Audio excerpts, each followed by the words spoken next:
তো সৈনিক ভাইরা, আপনাদের কথা বলি, দেখেছেন তো আপনাদের জেনারেলরা এই বিএনপি রে ক্ষমতা টানার জন্য দিওয়ানা হয়ে গেছে।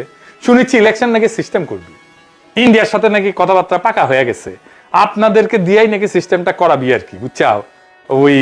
ওই 2008 সালের ইলেকশনের মতো, 111 ইলেকশনের মতো।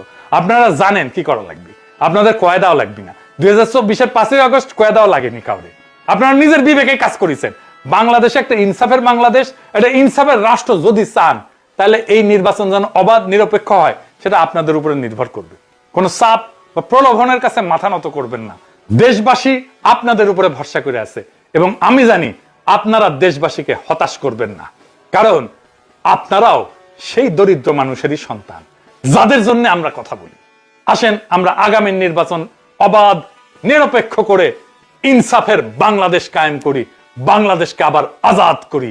ইনকিলাব জিন্দাবাদ।